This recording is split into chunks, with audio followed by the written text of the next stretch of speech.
जय श्री राम भाइयों और दोस्तों। आज हम सुंदरकांड पाठ कल से आगे की कथा करेंगे।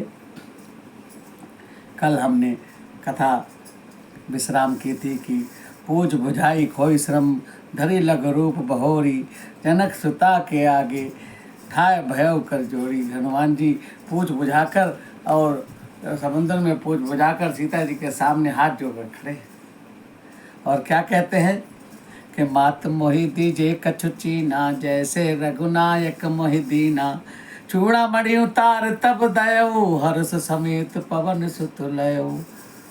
माता से कहते हैं, माता अब मैं प्रभु के पास जा रहा हूँ, मुझे कुछ अपनी निशानी दीजिए ताकि मेरे प्रभु को विश्वास हो जाए कि मैंने आपको ढूंढ लिया है और आप मुझे मिल गई हैं और आप जो कुछ भी संदेश देना चाहें मुझे दे सकती हैं। और कहो तात अस मोर पिडामा सब प्रकार प्रभु पूरन कामा दीन दयाल बिरध संभारी हरौ नाथ मम संकट भारी। सीता जी कहती हैं कि हे तात, हे मेरे बेटा, आप राम जी से मेरा प्रणाम कहना और कहना कि मैं यहाँ पर ठीक प्रकार से हूँ लेकिन बड़े कष्ट में भी हूँ और मुझ पर कृपा करें, मेरे संकट को जल्दी हरें। और तात सकत कथा सुनायो बान प्रताप पहो समझायो मास दिवस मोह नाथ न आवा तो पुण्य मोहि जियत नहीं पावा। कहती हैं कि अगर राम जी से कहना कि अगर 1 मास के अंदर मेरे पास नहीं आए तो मैं जीवित नहीं मिलूंगी। और उनकी जो वान है, तीर कमान में जो वान है उनका स्मरण कराना। कहो कपि कही विधि राखो प्राणा तुम तात कहते अब जाना देते हो देखी शीतल भई छाती मोह पुनि मोह कहो सोई दिन सोई राती जनक सुताय समझाए कर बहुबति धीरज दीन चरण कमल सिर नाई कपि गबन राम पहिकीन सियावर राम जय जय राम मेरे प्रभु राम जय जय राम करो कल्याण जय जय राम मेरे श्री राम जय जय राम मंगल भवन मंगल हारी रघु जर बिहार दीन दयाल बिरध संभारी हरौ नाथ मम संकट वारी।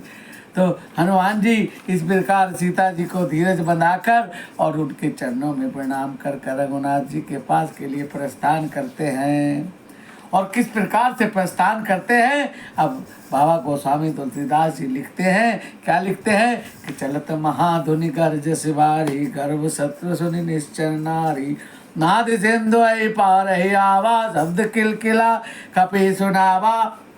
और हनुमान जी जब वहाँ से चले उन्होंने बहुत भयंकर ध्वनि की है और जिस ध्वनि की को सुनकर जो निशाचरी की रानियाँ थी जो गर्भवती थी उनके गर्भ गिर गए हैं। नाद सिंधु और उसके बाद हनुमान जी ने समुद्र को पार किया है और जो जहाँ वानर थे वहाँ पर आकर बहुत नाद किया है। और हर से सब बिलोक की हनुमान नूतन जन्म कपि तब जाना मुख प्रसन्न तन तेज विराजा किन श्री रामचंद्र कर काजा।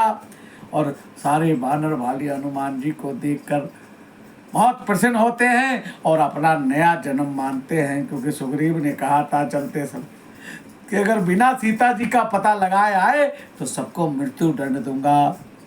और अब सबके मुख पर प्रसन्नता है और सब ये समझ गए हैं कि राम जी का काम पूरा हो गया है। और मिले सकल अति भय सुकारी तलफन फत बीन पाम जिबिवारी चले हर्ष रघुनायक पाचा पूछत कहत न भले इत्यासा। सारे के सारे सुखी हो गए हैं और जैसे मछली को जल मिल जाता है उसी प्रकार सब को जिंदगी मिली है और सारे खुशी खुशी राम जी के पास चलने के लिए तैयार हो जाते हैं। और सारा हनुमान जी से वृत्तांत कहते हैं, हनुमान जी वहाँ पर क्या क्या किया आपने, सारी बात हमें बताओ। और वहाँ से आगे चलकर और तब मधुबन भीतर सब आए अंगद सम्मत सब मधुफल खाए रखवारे जब भरजन लागे मुष्टि पिरार हनत सब भागे। अब सुग्रीव जी ने चलते समय एक बात और की थी, कही थी कि देखो जिस दिन तुम काम पूरा करके आओ तो जो मेरा मधुबन है जिसमें नाना प्रकार के फल हैं उन सब को पर तुम्हारा अधिकार होगा और तुम उन सब फलों को खा सकते हो, रखवारे भी तुम्हारा नहीं रोक सकते। तो सारे बानर भालू उस मधुवन में आ जाते हैं और अपनी भूख शांत करते हैं, रखवारों को मारकर भगा देते हैं। और जाई पुकारी ते सब बनुजार जुबराज, और सुनी सुग्रीव राम से कपी कराए पुकार। जब रखवारे उस मधुवन के रखवारे सुग्रीव के पास जाकर कहते हैं कि हे राजा जी, हे सुग्रीव जी, आपके जो अंगद जी हैं युवराज जी, उन्होंने हमें बहुत मारा है और सारे वन को के फलों को खाकर पूरा बगीचा उजाड़ दिया है। और इस बात को सुनकर सुग्रीव जी बहुत खुश होते हैं कि आज राम जी का कार्य सब जो पूरा हो गया है, तभी वो मधुवन के फल खा रहे। जो न होती सीता सुध पाई, मधुवन के फल सकई न खाई।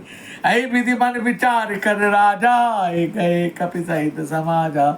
और सुग्रीव जी के मन में विश्वास हो गया कि अगर सीता जी का पता नहीं मिलता तो मधुवन के फलों को खाने की किसी में हिम्मत नहीं थी। और यही विचार करके सुग्रीव जी सारे कपियों के सहित राम जी के पास आ जाते हैं। और सबई आई नावा पद सीसा, मिले सभी अति प्रेम कपीसा। कुशल पूछी कुशल कुशल पद देखी, राम कृपा भा काजु कसे विशेषी। और सारे वानर भालू भी आ जाते हैं और सब प्रभु को शीश नवा कर अति प्रेम से मिलते हैं और सब एक दूसरे की कुशल पूछते हैं। राम जी की कृपा से सारा काज हो गया है। और फिर सुग्रीव जी राम जी से कहते, जामवन जी राम जी को बताते हैं कि नाथ काज की ने हनुमाना, राखे सकल कपिल के प्राणा। सोने सुग्रीव बावरिते मिले हूँ, कपि सहित रघुपति पे चले हूँ।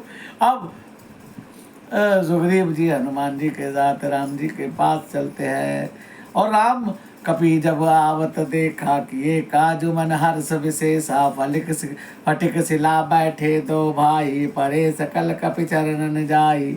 और राम जी जब राम जी आते हुए देखते हैं हनुमान जी को तो मन में बहुत विशेष हर्ष होता है। फटिक शिला पर प्रभु बैठे हैं भाई के साथ और हनुमान जी जाकर उनके चरणों में पड़ जाते हैं। प्रीति सहित सब भेटे, रघुपति करुणा पुंज पूछी कुशल नाथ अब देख।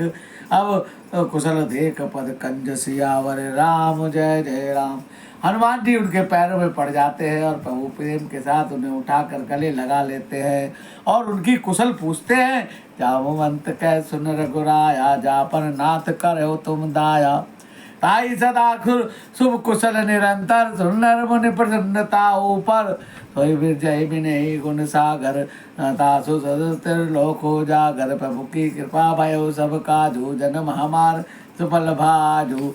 जामवन जी कहते हैं कि हे नाथ, हे राम जी, आप जिस पर दया करते हो उसके सारे कार्य पूरे हो जाते हैं।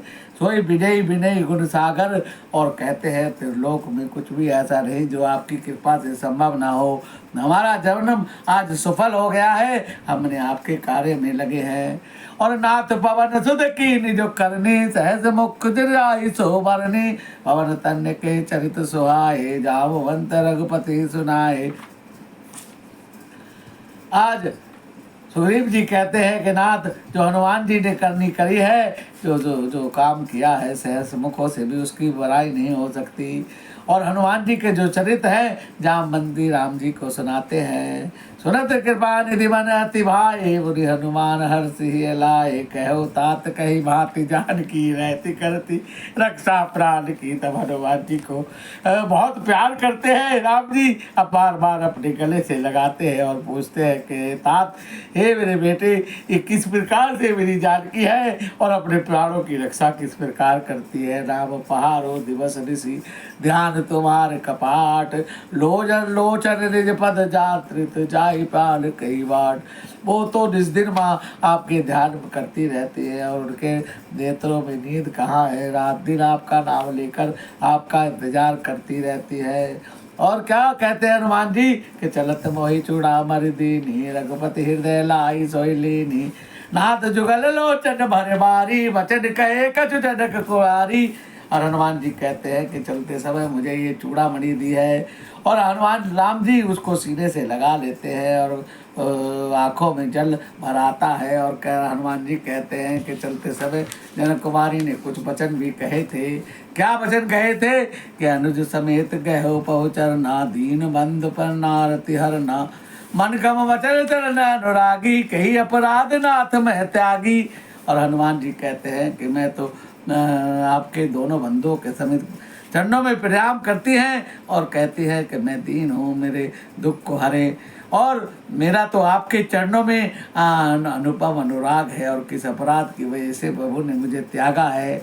अब गुण एक मोर में माना, बिछुरत प्राण न कीन पयाना, नाथ सुनैनन को अपराधा, रिसरत प्यार करई हटि बाधा। और मेरा एक अवगुण है कि ये प्राण निकलते नहीं है नाथ, मेरे नैनों का अपराध है कि जिस दिन आपकी इंतजार करते रहते हैं, और मैं आपकी इस दिन याद करती रहती हूँ। विरह अग्नि तन तूल समीरा, स्वाद चढ़ई छन मही शरीरा, रहन शत्रु निज हित लागी, जरे न पाप देह भैरागी। सीता की अति विपत्ति विशाला, विनय कहे भले दीन दयाला, निमिष निमिष करुणा निधि, जाई कलप समवीत, चले बेगी चले आनी, बेगी चले प्रभु आनी, भुज बल खल दल जीत। और सीता जी कहती है कि मेरी विपत्ति को प्रभु दीन दयाल जल्दी से हर ले, एक एक निमिष कलप के समान बीत रहा है, प्रभु जल्दी अपने खल दल के साथ बल के साथ आए और इस दुष्ट का वध करे और इसको जीते। ऐसा जानकी जी आपके चरणों में निवेदन करती हैं। राम जी बड़े प्रसन्न होते हैं। भाई और दोस्तों, आज की कथा को यहीं में विश्राम करते हैं, कल की इससे आगे की कथा कल करेंगे। जय श्री राम। भगवान राम सबका मंगल करें। जय श्री राम।